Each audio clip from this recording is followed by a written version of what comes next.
آیت نمبر 17۔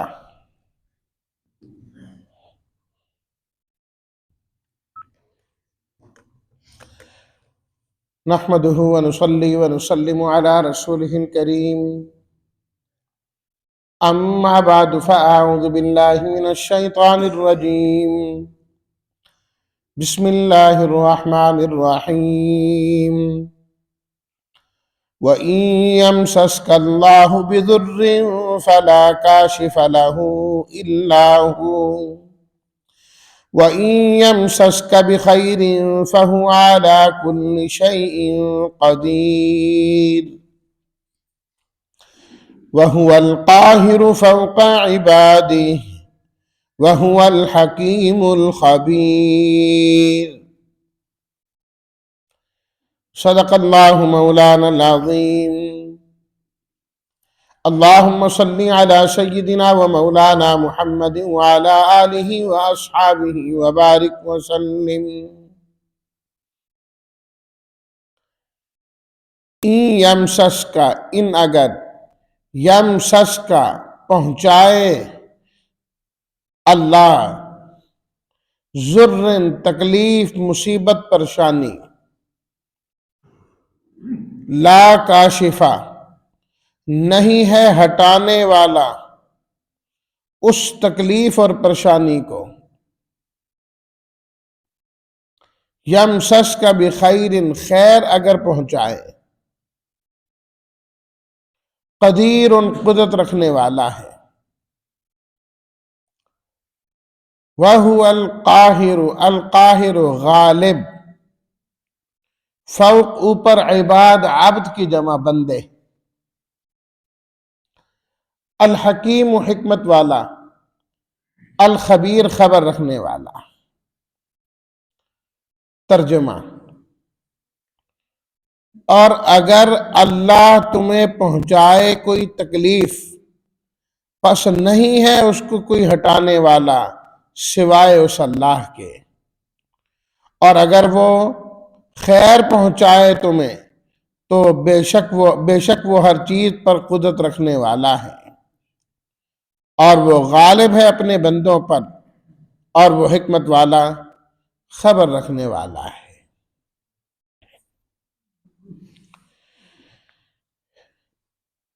اسلام کے بنیادی عقائد میں سے جو سب سے بنیادی عقیدہ ہے، جسے عقیدہ توحید کہا جاتا ہے، اس کا تذکرہ ان آیات میں کیا جا رہا ہے، اور اس سے پہلے بھی کہ جو پہلے کی آیات ہیں ان کے اندر بھی یہی مضمون تھا۔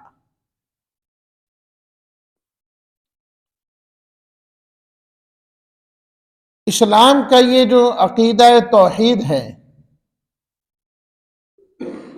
یہ نظریہ ایک انقلابی نظریہ ہے۔ اس عقیدے کو اختیار کرنے سے پہلے انسان اپنے آپ کو ہر چیز کا محتاج سمجھتا ہے۔ عقیدہ توحید اختیار کرنے کے بعد انسان اس بات پر صحیح قائم و دائم ہو جاتا ہے کہ میں صرف اور صرف اللہ کی ذات کا محتاج ہوں، باقی تمام سے انسان بے نیاز ہو جاتا ہے۔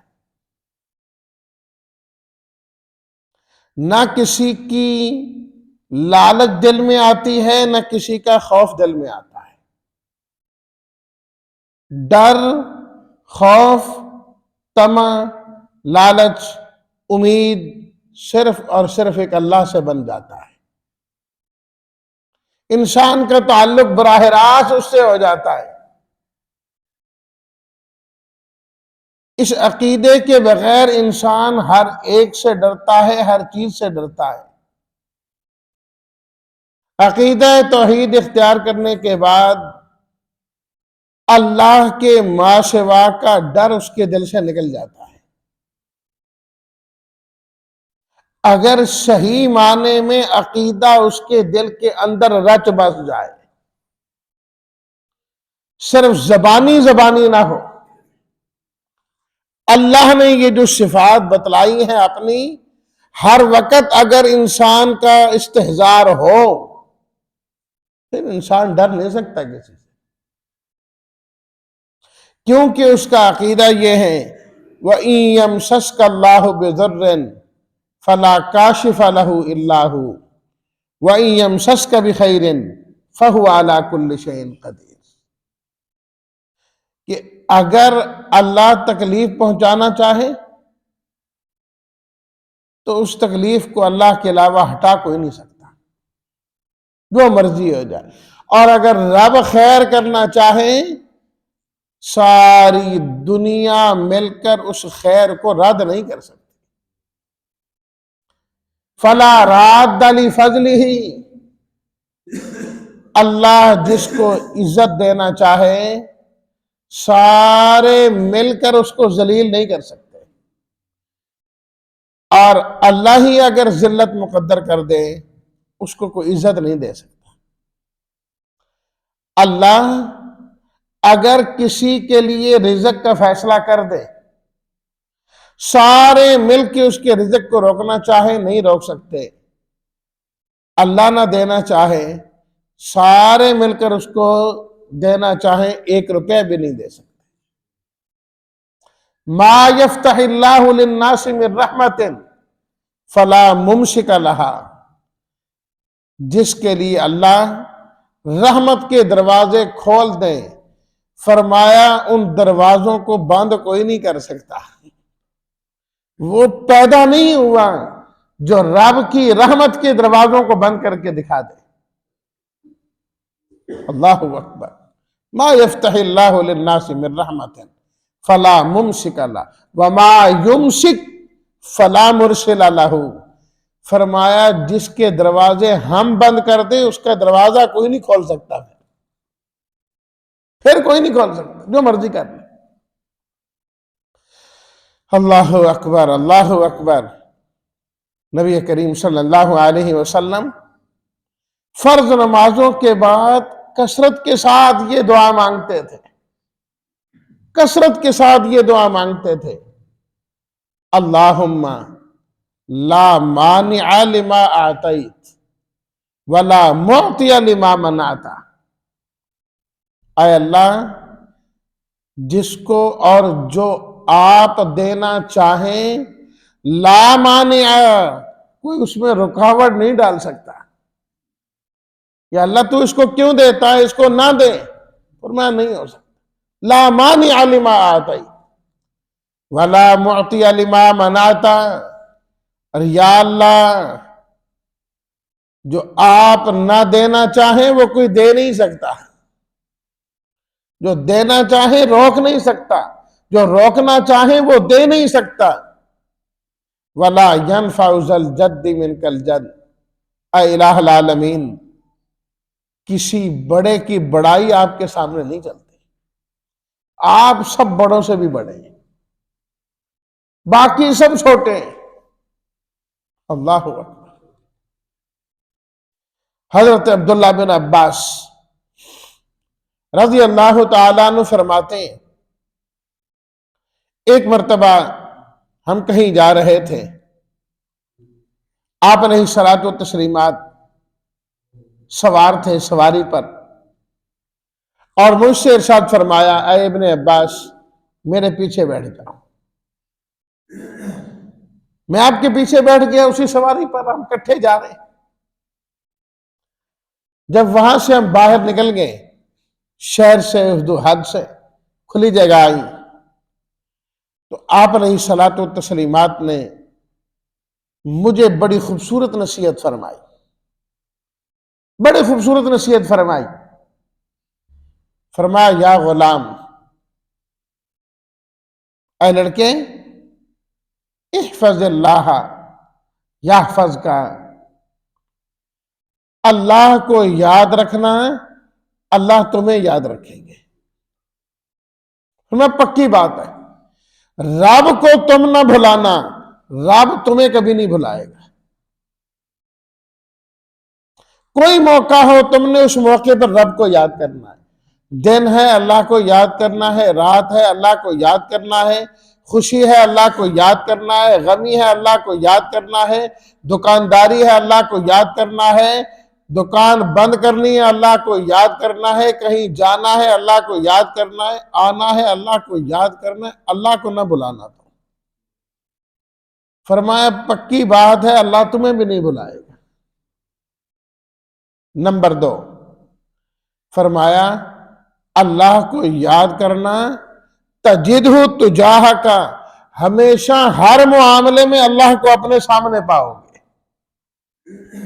ہمیشہ کوئی کام ہو تم اللہ کو نہ بھلانا، دیکھنا اللہ کی مدد فوراً کیسے آتی ہے. فوراً آئے گی اللہ کی مدد. پہلی مرتبہ نہیں، پہلے بندہ کھڑا ہو کے دکھائے. یہ نہیں پہلے دن ہی آج ہی شروع کیا. اللہ آزمائے بھی صحیح، دیکھے بھی صحیح کتنے دن رہتا ہے. اگر انسان مضبوطی کے ساتھ کھڑا رہے پھر دیکھیے کہ اللہ کی مدد کیسے آتی ہے. کوئی سبب نہیں ہوگا، اللہ تعالی بغیر اسباب کے اس کا کام بنا کے دکھائیں، بغیر اسباب کے اس کا کام دکھائیں گے. احفظ اللہ تجدہ تجاہک، اپنے سامنے پاؤ گے. اس کے بعد آپ نے فرمایا کہ تم اللہ کو امن میں، عافیت میں، صحت میں یاد کرتے رہنا. مصیبت میں، پریشانی میں، بیماری میں اللہ تمہیں یاد رکھے گا. جب اللہ تعالیٰ نے وافر دیا ہوں، فرعون نہ بننا، قارون نہ بننا. صحت ملی ہو متکبر نہ بننا، میں یہ وہ میں یہ کر دوں گا. فرمایا یہ کبھی نہ کرنا. صحت کے زمانے میں، پیسے کے زمانے میں، عافیت کے زمانے میں اللہ کو یاد کرتے رہنا. جب اللہ نہ کرے حالات خراب ہوں گے نا، اللہ بھی یاد کریں گے آپ کو. اللہ چھوڑیں گے نہیں آپ کو، اس وقت یاد کریں گے. اس کے بعد جو بات آپ نے فرمائی نا، اصل سلانا وہ مقصود ہے. فرمایا وَعْلَمْ أَنَّ الْأُمَّةَ، یقین رکھ لو اس بات کا. فرمایا ساری امت جمع ہو جائے اس بات پر کہ تمہیں کوئی نفع پہنچانا چاہیں، نفع نہیں پہنچا سکتے مگر اتنا جتنا اللہ نے مقدر میں لکھ دیا ہے. پکی بات ہے. اور فرمایا اگر وَعْلَمْ أَنَّ الْأُمَّةَ لَوِ اجْتَمَعَتْ عَلَىٰ أَن يَضُرُّوكَ بِشَيْءٍ، وہی ضر یہاں پر بھی آیا. فرمایا ساری امت جمع ہو جائے، عرب و عجم جمع ہو جائیں، اپنے پرائے جمع ہو جائیں، دوست دشمن جمع ہو جائیں کہ تمہیں کوئی نقصان پہنچانا چاہیں. فرمایا رب نے جو مقدر میں لکھا ہے وہ تو پہنچ کے رہے گا، اس کے علاوہ کوئی نہیں پہنچا سکتا. جب تک میں نہ چاہوں مخلوق کیا کر سکتی؟ یہ ساری مخلوق تو میرے قبضے میں ہے، ساری مل کر بھی تمہیں نقصان نہیں پہنچا سکتی. فرمایا رفعت الاقلام وجفت الصحف، کلمیں لکھ گئیں اور صحیفے خشک ہو گئے. جو رب نے لکھوانا تھا لکھوا دیا ہے. اب اس میں کوئی تبدیلی نہیں کر سکتا. تو جب انسان اس عقیدے کا مالک ہو، اسے کسی دشمن سے اور غیر خدا سے ڈرنے کی کیا ضرورت ہے؟ جب اس کا یہ عقیدہ ہے کہ نفع نقصان سب لکھ دیا گیا اور نفع اور نقصان پہنچنا اور ختم ہونا بھی اللہ کی طرف سے، کسی غیر سے ڈرنے کی کیا ضرورت؟ غیر کے خوف کا کیا معنی؟ غیر کے در پر ٹکرے مارنے کا کیا فائدہ؟ مانگنا ہے تو اس سے مانگ، آئی تکلیف جس سے جو ہٹا دیتا ہے، آئی بیماری کو جو ہٹا دیتا ہے. حضرت ایوب علیہ الصلاۃ والتسلیمات بیمار ہوئے تو دعا کس سے مانگی؟ اللہ سے. وَأَيُّوبَ إِذْ نَادَىٰ رَبَّهُ أَنِّي مَسَّنِيَ الضُّرُّ وَأَنْتَ أَرْحَمُ الراحمین، اے پروردگار تیرے بندے ایوب کو بڑی تکلیف پہنچی ہے، بڑی تکلیف پہنچی ہے، تکلیفوں کو ہٹا کر رحم کر دینے والا اکیلا تو اللہ ہے۔ وَأَنْتَ أَرْحَمُ الراحمین، فرمایا جب انہوں نے ہم سے مانگا فَاسْتَجَبْنَا لَهُ، ہم نے ان کی دعا کو قبول کیا، فَكَشَفْنَا مَا بِهِ مِنْ ضُرٍّ، ہم نے ان کی ساری تکلیف کو ختم کر دیا۔ یہاں پر بھی یہی ہے نا، وَإِن يَمْسَسْكَ اللَّهُ بِضُرٍّ فَلَا كَاشِفَ لَهُ إِلَّا هُوَ، وہاں پر بھی فرمایا فَكَشَفْنَا مَا بِهِ مِنْ ضُرٍّ، ہم نے ان کی ساری تکلیفوں کو دور کر دیا۔ انبیاء کا بھی عقیدہ یہ تھا کہ بیماریوں کو ٹالنے والا صرف ایک اللہ ہے۔ علاج تو ایک سنت ہے، ایک سبب کے درجے میں ہے، نہ گولی شفا دے سکتی ہے، نہ ڈاکٹر شفا دے سکتا ہے، جب تک میرے رب کا حکم نہ ہو کوئی بھی شفا نہیں دے سکتا۔ حکم ہے بندے کو کہ اسباب کو اختیار کرنا ہے، علاج کرانا ہے، لیکن عقیدہ یہ رکھنا ہے کہ شفا اس سے نہیں، شفا دینے والی ذات اللہ کی، اللہ کی۔ یہی ہے جو پرانے ڈاکٹر تھے نا، وہ نسخہ لکھنے سے پہلے لکھتے تھے هو الشافی، شفا دینے والا اللہ، ہم تو ایک سبب بنانے والے، ہم تو ایک سبب کے درجے میں ہیں۔ تو یہ اسلام کا ایک انتہائی بنیادی عقیدہ اور انقلابی عقیدہ ہے کہ سب کچھ میرے رب کے ہاتھ میں۔ یہی تو وجہ ہے کہ ایمان والے جو حقیقی معنی میں ایمان والے تھے، جن کا ایمان اللہ کو پسند آیا، وہ کبھی کسی مخلوق سے ڈرے نہیں، کسی مخلوق سے نہیں ڈرے، نہ کسی بادشاہ سے، نہ کسی دریا و سمندر سے، کوئی دل میں خوف نہیں۔ کیسر و کسریٰ کی دربار میں گئے اسی طرح بغیر ڈر کے، ہاں جی کیسے آنا ہوا، علاقہ فتح کرنے آئے، بات نہیں سنتے تو، اچھا کیسے فتح کرو گے؟ ہاں جہاد کریں گے۔ حضرت ربیعہ بن عامر رضی اللہ تعالیٰ عنہ کے بارے میں آتا ہے، کسریٰ کی دربار میں گئے، تلوار ہاتھ میں ہے، اور اس تلوار میں جگہ جگہ دندانے پڑے ہوئے ہیں، اور دندانے والی جگہ میں انہوں نے کپڑا باندھا ہوا ہے، ایسی تلوار لے کر گئے۔ کہا کس سے فتح کرو گے؟ اس سے فتح کریں گے۔ کہا یہ تلوار؟ ہاں۔ وہ لوگ تلوار دیکھنے لگے، کہا تلوار نہ دیکھو، تلوار چلانے والے کو دیکھو۔ تلوار میں کیا ہے؟ جس ایمان سے تلوار چلتی ہے نا اس کو دیکھو۔